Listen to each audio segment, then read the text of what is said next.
Hi guys, welcome back to my YouTube channel, Peace Jones. Don't forget to like this video, to comment on this video, and to subscribe to this channel. Okay, you guys? Great.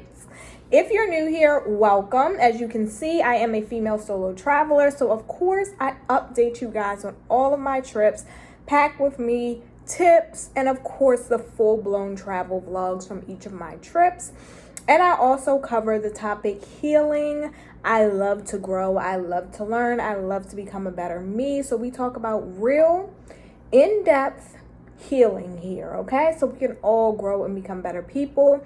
And then also I just do like lifestyle content, weekly vlogs, weekend vlogs, day-to-day life, fun, just living. So I hope you're here to stay. Go ahead and subscribe and let's get into this video. So I saw one of my favorite YouTubers, Stefco, who is a new female solo traveler. I believe she might have just started this year, if not last year. And she decided to rate her solo trips for the year. And I was like, wait, why didn't I ever think of that? I've never done that. And I usually travel like 5 to 6 times a year. So I'm like, okay, boo, let me try it. So I decided to rate all 6 of my trips this year. And basically, I'm going to rate them obviously in order 1 to 6, but then I'm also going to go in depth. I jotted down some notes for each of them with just a bit of like pros and cons. All right. Y'all know I like to talk. Okay. So let's go. Number 1 would be San Juan, Puerto Rico. Literally had the best time in San Juan. Loved it. Gotta go back. So that's going to be my number 1. Number 2 will be New York City. I know. We've all been to New York. New York's right up the street. New York is so basic, but it's not. Okay? So for me, New York is very close to home. It's actually my grandmother's home. My grandmother was born in Harlem, raised in Brooklyn. Her mother and the rest of her family came through Ellis Island as immigrants. So it holds a very close piece to me. It holds a place in my heart, okay? I love New York. I've been going like every year ever since I was a kid, except for I believe 2020 and 2021, because y'all know when COVID hit, New York like really shut down. So I didn't get to go those years, but I went back this year for the first time since I think 2019, and it was all love, So New York would have to be number 2. Memphis would be number 3. I really enjoyed Memphis a lot. Definitely would go back and visit. I felt like, although I believe I stayed for 4 days or something like that, I still didn't get to do all of what I wanted to. It was a great city, great experience. Number 4 would be Cleveland, Ohio. Shout out to Cleveland. I had a great time there as well. I literally had so many different activities that I thoroughly enjoyed. Number 5 would be Minnesota. Surprisingly, Minnesota was pretty enjoyable. There were a lot more people of color there than I anticipated. There was a lot to do and I enjoyed it. And then number 6 would be Aruba. I know y'all are like, what? Memphis before Aruba? Cleveland before Aruba? I'm sorry, y'all. Aruba disappointed your girl, okay? But we gonna get into it, all right? So now that I have run down my list, let's chat. So let's start with Cleveland, the pros and cons. So overall, I would say Cleveland, obviously in Ohio, it's one of the, I believe, like 3 major cities, because there's like Columbus, Cleveland, Cincinnati. I think those are like their top 3 major cities. And it was hard for me to pick because I found so much to do in Columbus, Cincinnati, and Cleveland. But I ended up going with Cleveland, I think, because it was cheaper. But overall, Cleveland is a great city. There's so much to do. Like, I made my itinerary and I kept like having to shift stuff around because not only was there more stuff that I found to do, but every time I had talked to someone there, they were like, oh, you got to check this out. You got to do this and that. So I'm like, bruh, like, I don't got enough time. But the pros were there's tons to do, like I said. Number 2, there's awesome awesome Uber drivers, okay? When I was in Cleveland, first of all, I just feel like God was like aligning my steps with fellow, like, inspirational, really kind, awesome, super dope Black women, because literally I had like all female Black Uber drivers like the whole time, like back to back to back. And for some reason, I was having like great conversations with each of them. It was crazy, right? Because most of the times, especially in major cities, if your trip is like short or even if it's long, the Uber drivers, like, that's their real job, their real hustle. They do it all day long, every day. They don't be talking to you. They be on their phone. They be quiet. Like, it's not fun for them like it is in smaller cities. But in Cleveland, these women were chatting it up from the time I got in the car to the time I got out. They were giving me tips. They were telling me about their jobs. They were telling me about their travel experiences. They were really kind. They were motivating me. They were uplifting me. They were telling me like all this history about the city. So their Uber drivers are awesome, y'all. And I really enjoyed that. Then, and then one of them, I went to, like viral, it's a chicken salad, the 81st Deli. One of the Uber drivers, I told her to drop me off there, and I was like, yeah, like, I'll just get an Uber back. She was like, no, girl, like, I'll wait for you, child. She waited for me. She went in with me. She literally recorded the video for me to do that. It's the chicken salad, like, viral video. Like, she was so lit. Like, just awesome Black women out there, okay? Anyway, number 3 was that it's pretty diverse. So, I mean, when I think of Cleveland, because I do know a few people from Cleveland that are Black, I'm like, okay, yeah, Cleveland probably does have some Black people, but I never thought it was as diverse. Like, there's definitely like all different races, all different religions, backgrounds, all of that. And they have this market, I forgot what it's called, but it has like all of these different like foods and like butcher shops and drinks and candies. Like, it's so diverse, and I love that because I love diversity, which is one reason why I love the DMV. Okay, DC, Maryland, Virginia, we're super diverse over here. All right, the cons, very minimal. It's cold, we all knew that, no surprise, whatever. But Cleveland was awesome. Okay, now let's talk about Minnesota. Minnesota's pros are that it's super, super clean, y'all. Like, as soon as I got out of the airport and I was in my Uber, like, traveling to my hotel, I looked up in the sky and I was like, this is the clearest I've ever seen the sky in my life. Like, obviously, I come from 2 major cities that are slightly polluted, not the best air quality, DC and Baltimore. And then I'm close to Philly, I'm close to New York. So I'm seeing all of these cities that just don't have the best air quality. And seeing a place that, like, the sky's so clear, the grass is so green, you literally breathe and you can tell that this place is just pure and clean. It was really, really nice. Also, they have a huge East and West African population. Y'all know me, I'm Nigerian, okay? So, I'm just kidding, y'all. But I am, like, I think 12% Nigerian based on my ethnic little ancestry test. But anyway, yeah, I love me some West Africans. I love me some East Africans. They had like a huge Sudanese, Somalian, and I forgot what other country. Huge population out there, a bunch of Ghanaians, Nigerians, and therefore they had like a bunch of Afro beats clubs and lounges, food, all of that. So that made me feel right at home. And then number 3, there's lots of history in Minnesota. So I really enjoyed the museums. I think I might have gone to like 2 or 3 museums, but there were quite a few that I missed. So that was awesome. And then the cons would just be the weather is kind of yucky, but once again, that's not a huge con. These are things that we know. So Minnesota is usually like overcast, kind of dull, grayish, like not super sunny, vibrant, stuff like that, but that's okay. And then another con would be that the Uber maps seem to be off in that area. So I kept ordering Ubers, and like, I don't know if this is like a new thing with Uber or whether it was just Minnesota, but like every time I'd order an Uber, it would tell me to go to a certain address, but then it would like send the Uber driver somewhere like around the corner or up the block, down the block.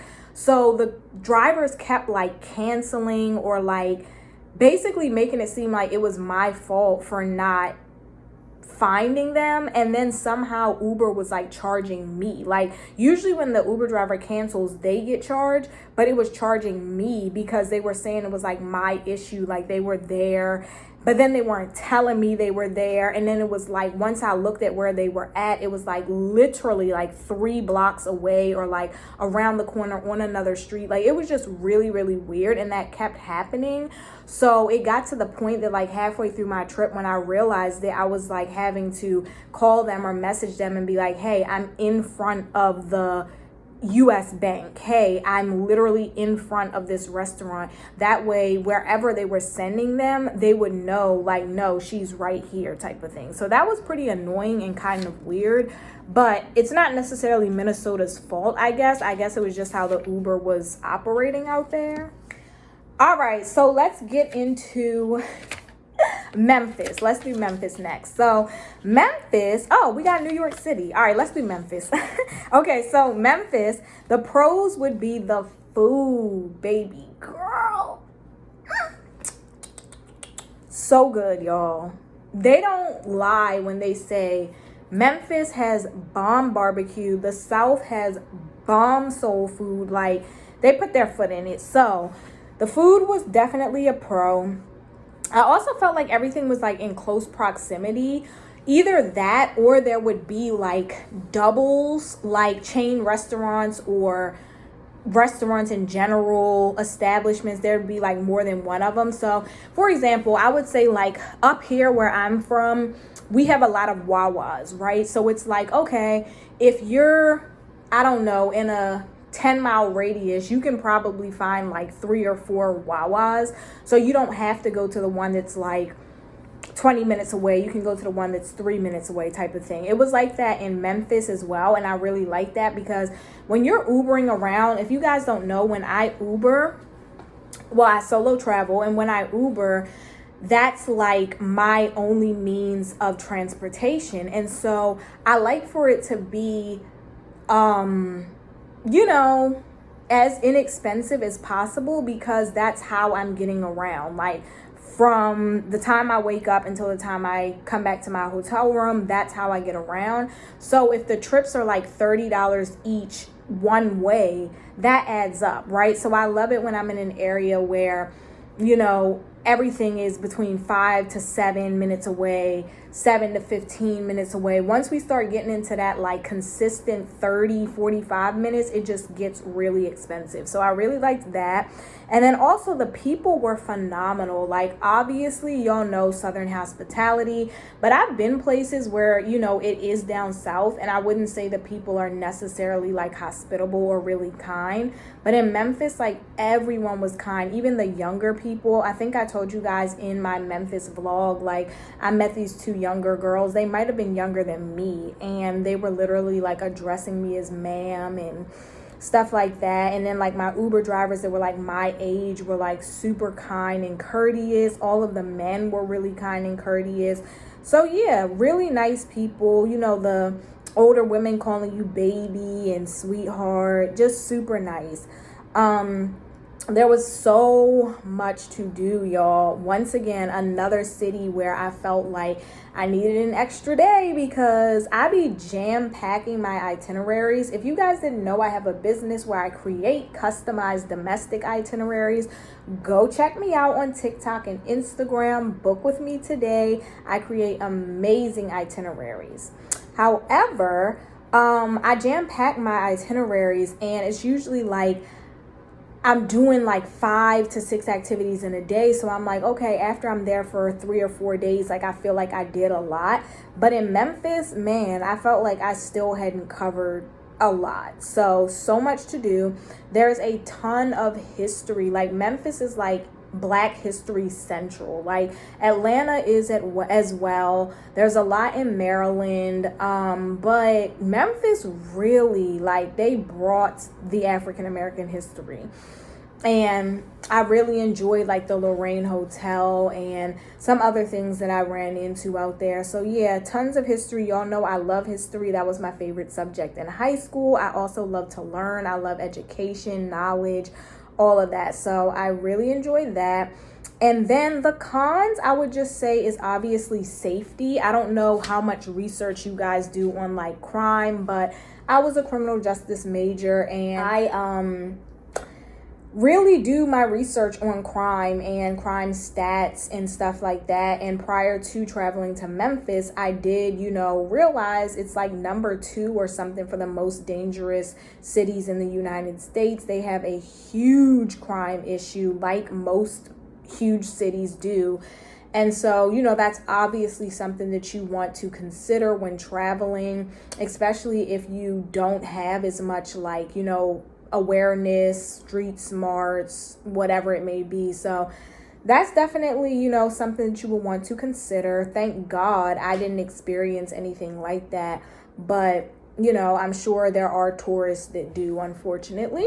All right, so next we are going to go with New York City. So New York City's pros, obviously the vibe. Like, New York is a vibe. Period. It's a vibe. The fashion's a vibe. The people's a vibe. The freaking boroughs are a vibe. The food is a vibe. The culture is a vibe. Even just the sounds, like listening to the inner city New York sounds, they literally have like playlists for that. Like, everything is a vibe in New York. I'm about to move to New York, y'all. But no, so the pros are the vibe.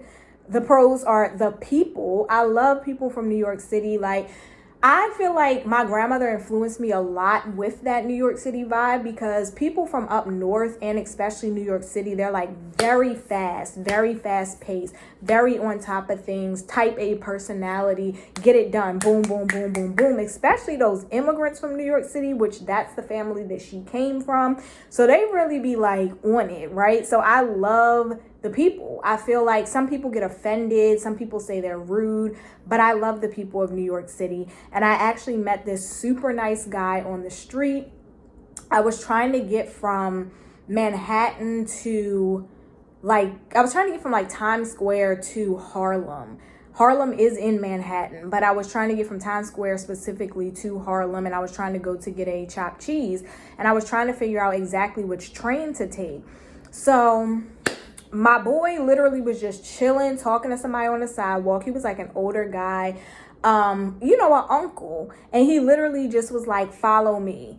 Took me straight down into the subway station, told me which train to hop on, gave me his number, told me to text him once I got there. Like, super helpful. Took the time out of his day to walk me down like 4 blocks, take me down into the subway, like all of that. And I just was like, you are the GOAT. Like, I just feel like I understand the New York mentality, where other people, like I said, they get offended, but there's so many good people. It's just that they be on a roll. They don't got time for your BS. They don't got time to wait. If you come in, like, he was very about it, okay? Like, he's like, you gotta walk like you in the city. Come on, let's go. You getting on this train. It's ABC. Boom, boom, boom. You taking this down. You got it. All right, good. Text me when you get there, type of thing, And I love the people. I love the vibe, okay? Then we got the food. Obviously, New York City is a melting pot, and they have so many different cultures, races, ethnicities there that you can get food from all over the world. But some of their most authentic food that they're known for, like the pizza, the chopped cheese, stuff like that, the breakfast sandwiches, it's just chef's kiss. Me personally, I know, y'all gonna think I'm dirty. I love the food trucks. In particular, the halal food. The lamb over rice with the tzatziki and the hot sauce. I can eat that Monday through Sunday, 8 a.m. to 8 p.m. Okay, that is my favorite thing in the world. It's so good. Every single time I touch down in New York City, that's my first stop. Straight up. I love their street food, their halal street food. So Had to get that. And then the cons, nothing. We love New York, baby. All right, let's go to San Juan, Puerto Rico. All right, so I loved San Juan. If you guys have ever heard me speak before about all of my travels, I would say Jamaica, Montego Bay, Jamaica, Ocho Rios, Jamaica, my favorite places on earth, okay? Jamaica has a vibe of its own. No other place can match it. It's literally like spiritual, in my opinion. The people are so down to earth. They're so relaxed. Nothing bothers them. They're not worried. They're kind. They're helpful. They want you to experience the best vacation. They're full of life. They're full of joy. They love to dance. Like, the food is good. The reggae playing through the streets. Like, Jamaica is just heaven on earth, honestly. And I've always said, like, if I could travel to one place every single year for the rest of my life, it would be Jamaica. But I'm trying to see other things and have other experiences. So that's why I haven't been back since 2017. But I plan on going back as soon as I've knocked a few more things off of my bucket list. Now, I'm saying all this because San Juan, Puerto Rico has been the closest thing to Jamaica to me in my travels. Now, I say that because it's not Jamaica in the slightest bit.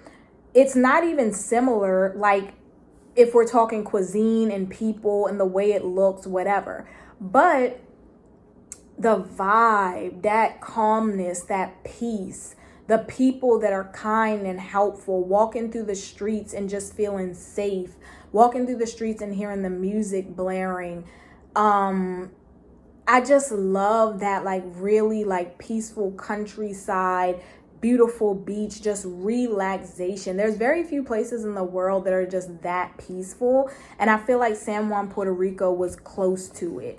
So the pros would be the beaches in general. They were just super beautiful. They were super long stretches. I love a long beach. If you guys didn't know, I grew up on the water, so I'm truly a lover of, like, beaches and water and just anything that's like tropical island type of life. So the beaches were gorgeous. The vibe, like I said, just very peaceful, very at home. Like, you didn't have to do too much to feel safe or feel welcome, or like, you don't have to overcompensate.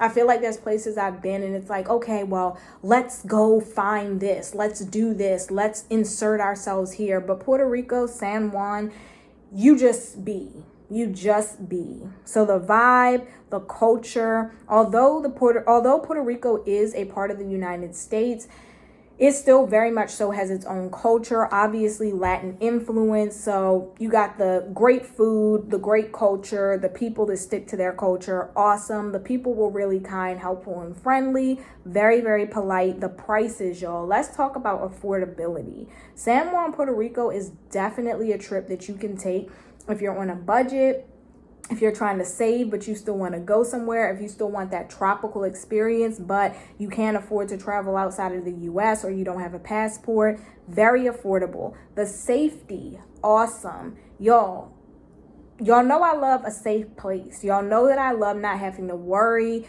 San Juan, like I said, it's very homely. It feels like you're walking around your neighborhood.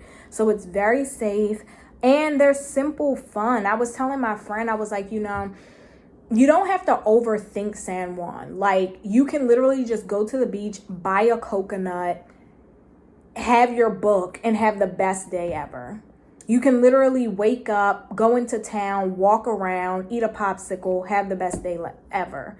You can book an excursion, not talk to nobody, eat a sandwich, and have the best day ever. Like, you do not have to do too much in San Juan to have the most amazing trip. San Juan was everything that I needed at that point that I went. It totally relaxed me, got my mind off of things.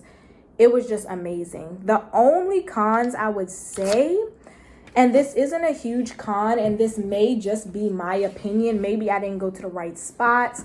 Maybe I didn't get the right things, but I wasn't overly impressed by their food. So I did have some empanadas that were good. I did have like some authentic cuisine, some mofongo that was really good. But I didn't feel like I had some steak that was pretty good, some salads, avocado salad, some pretty good breakfast. But I didn't feel like their food was like overwhelmingly amazing. Like prior to visiting, I had watched so many different like reels and videos where I personally felt that the food was going to be like my number one thing, but it really wasn't. And like I said, this is no shade. I'm definitely going back, so maybe I'll just make that my thing. Like when I go back, I'll check out specific places and specific cuisine or dishes.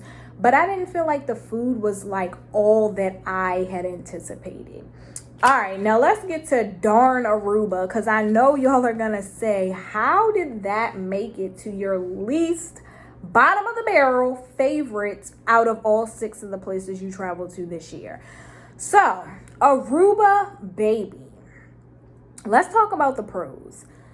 2 pros, y'all. Flamingo Beach, which you guys know about. It's like that super popular beach where you have to actually like book a boat to go and take you out there. You can't just like pull up there. It's a private beach. It's connected to a resort actually. So yeah, you have to pay, you have to book it in advance or whatever, right? And it's basically a very small beach. I thought it was much bigger, but it's a very small private beach, and there's flamingos there. And the flamingos are there to kind of like, I guess, mix and mingle with the people. You can take pictures with them. They have like their little habitat where they lay down. You can feed them, etc. However, I'm going to be the one to be honest with y'all, because I am not one of these like travel people that's like, oh my gosh, 10 out of 10, you got to try it, blah, blah, blah. And then you get there and you're like, womp, womp, womp. So, Flamingo Beach, it was a pro. It was a highlight because not much else was. But I wouldn't say that it was what it was advertised as. For the amount of money that I paid for it, I think that it should have been a larger beach. There should have been more flamingos. I would have liked if the flamingos were a little bit more active. I mean, they're animals, so you can't control that.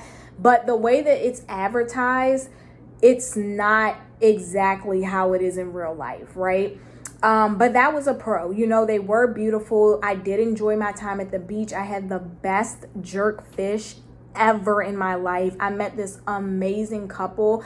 I love meeting like really healthy, great couples on vacation that can like inspire me and let me know that life really can be amazing. Even though my life is amazing, I just love seeing people like just doing it. So I met this Italian couple. They were from New York. They owned this restaurant. They had like 5 kids who were all like excelling and doing well. The husband was talking about like how he treats his wife and how he teaches his sons to treat women. And they have been married for all these years. And they were just like on, their nice couples trip, loving on each other. So that was great. So yeah, that was Flamingo Beach. That was the pro. And then the downtown area. So I do kind of like to just explore, walk around. I did like some shopping, some souvenir shopping, just looking around, seeing what the culture is like and stuff like that. So I did enjoy the downtown area, checking out the resorts, had some food at a few of the different places. I did check out a really nice restaurant. They had like a great aesthetic. So that was a pro, but the cons, are y'all ready, y'all? Cons, the food. The food wasn't bad, but it was not what I expected, especially from an island. When you go to an island, you expect, especially because I was under the impression that Aruba had like a heavy Caribbean influence. Black Caribbean at that. So I was expecting to come and have like jerk this, curry that, some really good fish, maybe some red snapper, whatever, like some callaloo, maybe some good plantains, some good rice, stuff like that. This island has a heavy Hispanic influence, and it's nothing wrong with that. but I feel like you definitely don't get that Caribbean vibe. And then also it has a heavy American influence. So there was far too many burgers and fries, chicken tenders, and pizza on the menu for me. Was not happy with the food options. Then, like I said, the lack of island culture.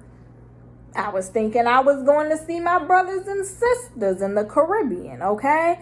The entertainment, wasn't happy with that. To me, the entertainment was like equivalent to going downtown in your local city, right? Where it's like, okay, yeah, you know, it's cool enough. Maybe it's super cool to tourists, but it's a bunch of random little shops. It's a bunch of random little bars. You know, maybe some of them have a speaker that's playing some 2006 Soulja Boy.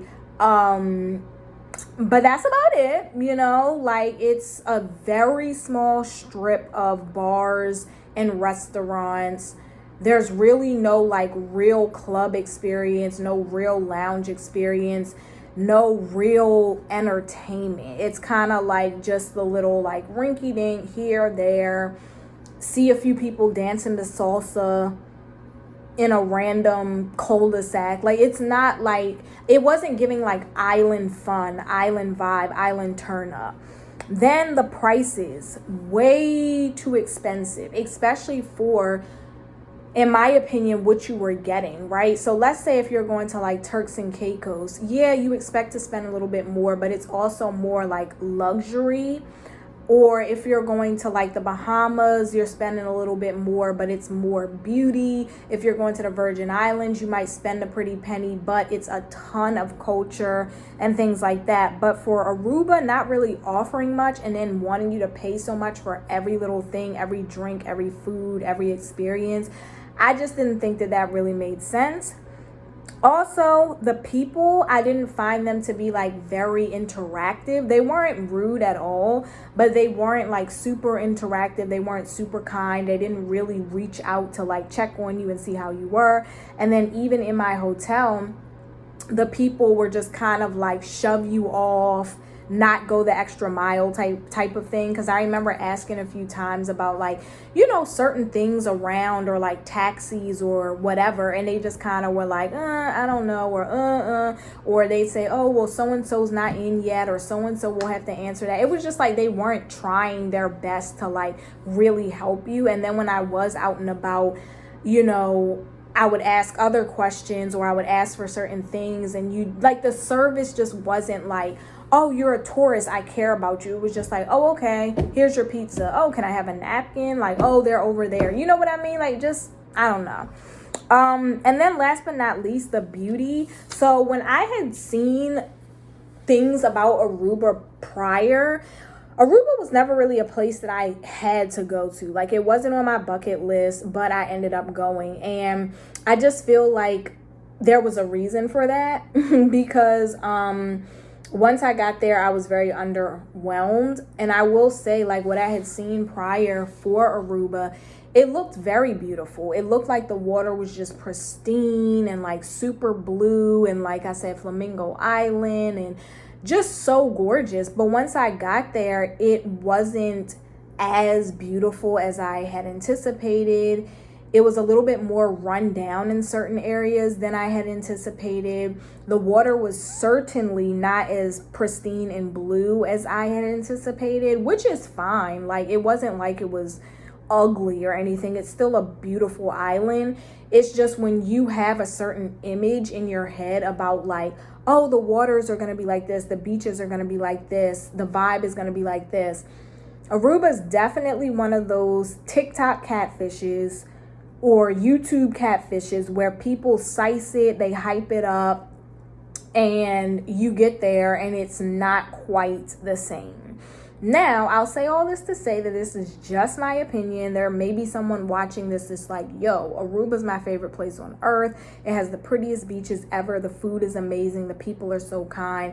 This is just my experience and my opinion. Like I said, I don't necessarily have to go back unless I'm going back on someone else's dime. But for me to book it again, I don't think so. So that is my list. Like I said, number 1 would be San Juan. Number 2 would be New York City. Number 3 would be Memphis, Tennessee. Number 4 would be Cleveland, Ohio. Number 5 would be Minnesota, Minneapolis, and St. Paul to be specific. And then number 6, coming in last, would be Aruba. So you guys can comment below and rate your trips. Let me know what you think. Have you ever been to any of these places? Did you enjoy them? Do you agree with what I said? Do you disagree?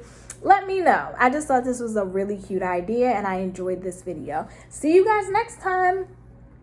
Peace.